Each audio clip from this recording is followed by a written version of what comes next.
Good afternoon, ladies and gentlemen. Today we are going to do a very brief introductory perspective module on what we believe is the essence of leadership. We call it being a leader and exercising leadership effectively as a natural self-expression. And this is derived from two very powerful concepts coming together: the ontology and the phenomenology methodology. Many of us may not be really aware or may not have heard about these words. Ontology is really the science of being. Now in this context it is being a leader. So what we are looking at is delving into the nature and function of being a leader. Phenomenology is derived from the word phenomenon. So it is what is impacting you, a situation, circumstance which impacts you when you are on the court, not in the stands, and we'll talk about it in more details a little later. So how the being of being a leader affects our perceptions, emotions, creative imagination, thinking, planning, and eventually our actions. Now this program is, I need to acknowledge the authors of this program. And I had done this program some years back.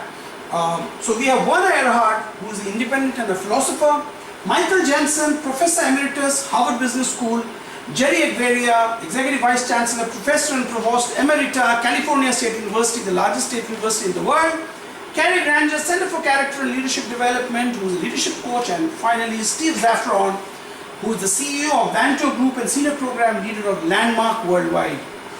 The question that I'm going to ask you, ladies and gentlemen, is this: what does leader and leadership really mean to you? Can you tell me some words? And I can tell you that you will be thinking of, oh, he's a motivator, he's an organizer, he's an open-minded person, he is impartial, he has this great sense of purpose, he has great goals, he's a visionary, and so on and so forth. Now, these are all right, there is nothing wrong with that. However, there is a difference between talking about and studying leadership and performance and actually creating leaders with heightened performance. If knowing all those concepts would have created leaders with heightened performance, then we wouldn't be talking, we wouldn't be sitting and doing this program today.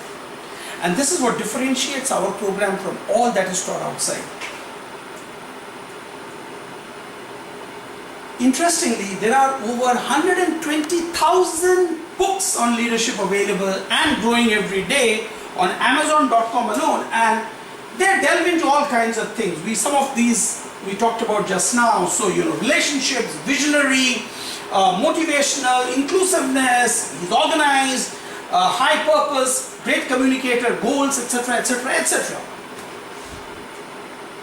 Current state of the science of leadership. Three quotes.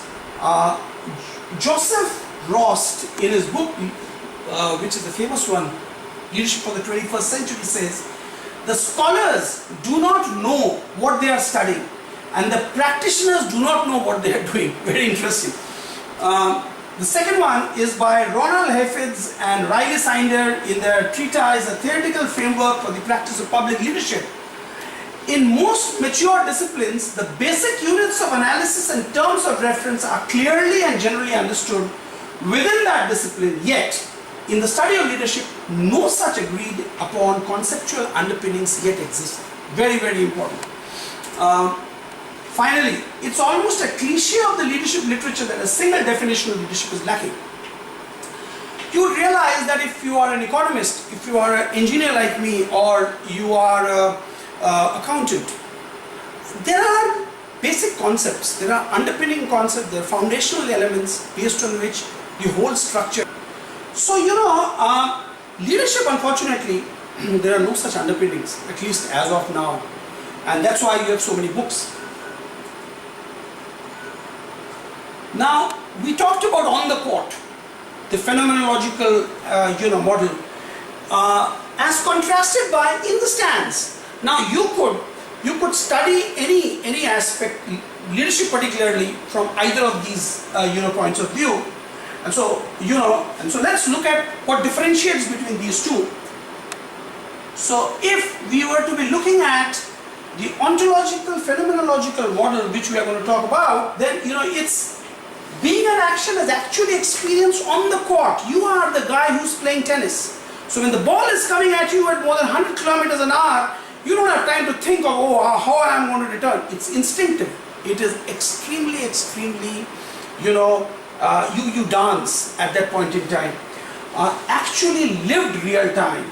It's a first person experience of leadership. And that is the ontological phenomenological model. However, if we look at the other one, which is what everywhere else is taught, any other leadership program you do this, it is observing leadership from the stand. So there are two people playing and you are seeing the cause effect, which is leading to certain actions, certain kinds of characteristics or certain kind of traits of that individual show up.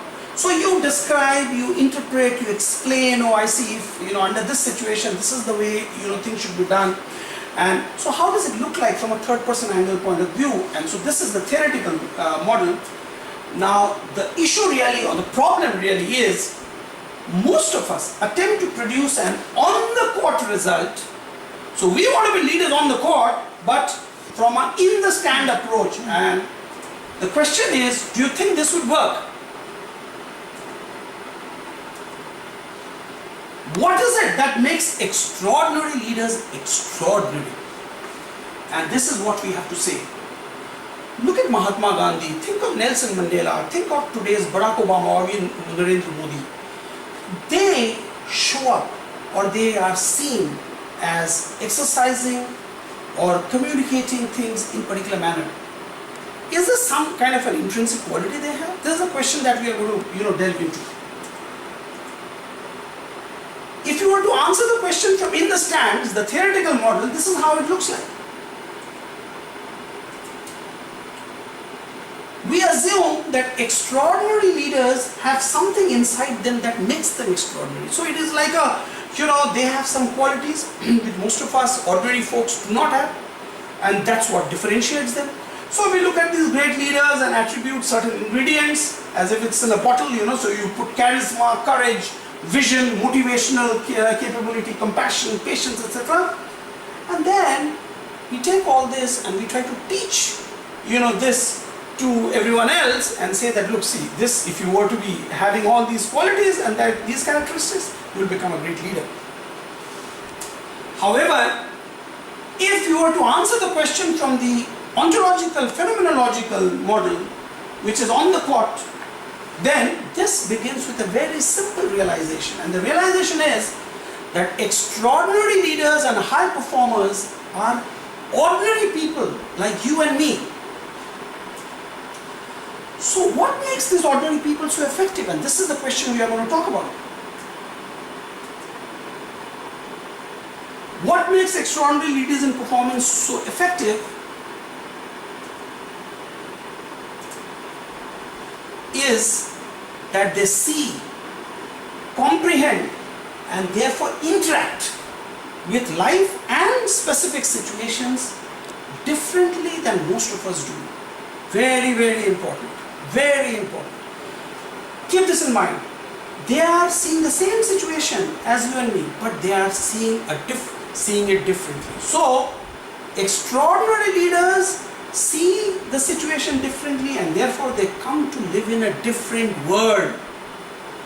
This is what makes them extraordinary. Leadership and performance is less about what you and I know, our domain knowledge, and it is more about how you see. How you see, this is what we are going to look at now.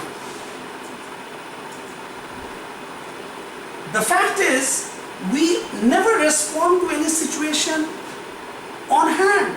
Situation per se doesn't mean anything. What we respond or react to is really how that situation is occurring for us.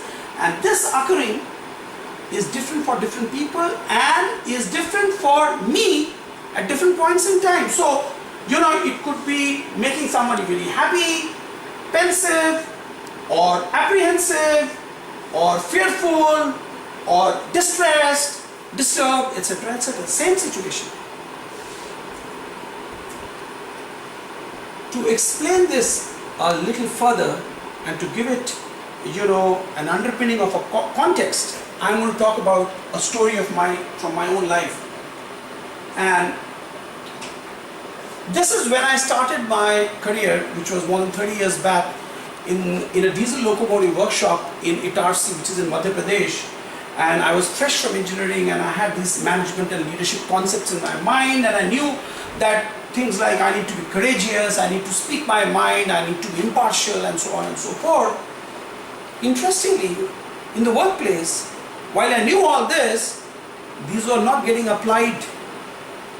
And today when I think back, I wonder why. What I did not realize then is that what I was really drawing on was not my learned concepts of engineering, management, leadership, etc.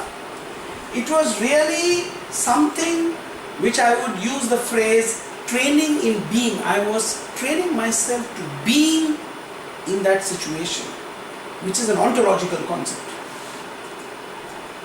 Now, my occurring of the diesel locomotive workshop was this. And I'm going to bring all this together. So, dirty base. So when I would talk to somebody, they say, oh, but we work with oil and all this, grease and all. So how can you keep them clean? And sometimes the tools will not work. And so when you ask, but what is the problem? Oh, but when you buy things cheap at the lowest price tender, what do you expect? And then there was always this blame game between two departments. The running schedule responsible for maintaining the locomotives online, and the heavy schedules which would be doing the maintenance work. And they'll say, oh, if there's a problem, they'll be pointing fingers at each other. And then there was this militancy of trade unions there, and the sucks attitude. So my occurring was, can't do anything about it.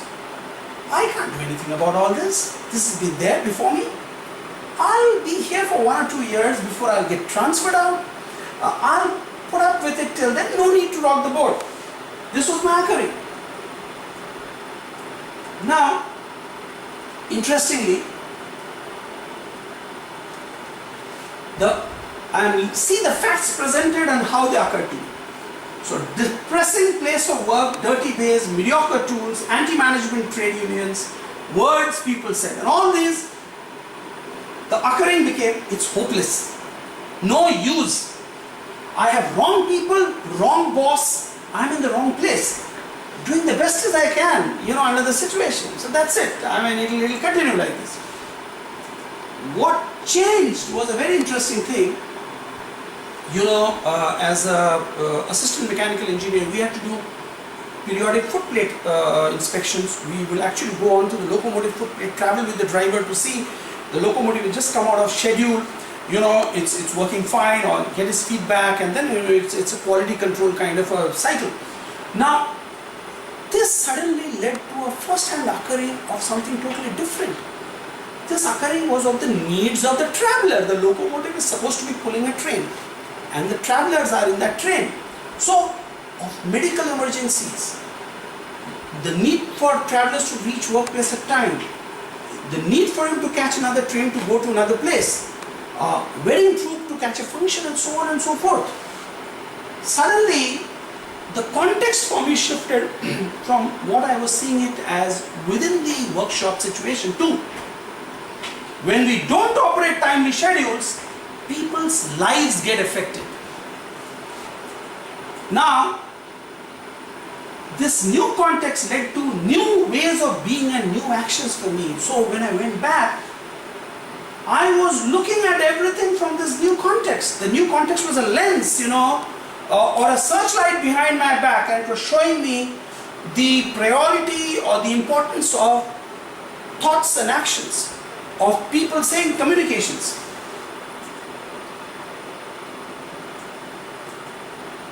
So when we sort of continued with this context, and I communicated in my own language to all my people, this context was always there. in 2 years' time, we became the #1 diesel maintenance workshop on Central Railway. And in fact, halfway through that period, this is what happened, and some of the actions taken. So earlier, components would fail, we quickly change, not great analysis were done. We started sending the components for basically metallurgical analysis to see if the design needs to be changed. All this brought 54% reduction in terms of online failures. We installed modern washing facility, which led to cleaner bays. We spent $500,000 US. Those days it was a princely sum in terms of new tools and equipment, and all this led to higher morale, higher motivation, and lower trade union activism. So this was my story, and fundamentally I come back to what we started with. What creates a leader in performance is not what you know, it's how you see. How you see is something, as far as my story goes, it was the shifting of context. How you see shift could happen in other ways also, as we will see in the course.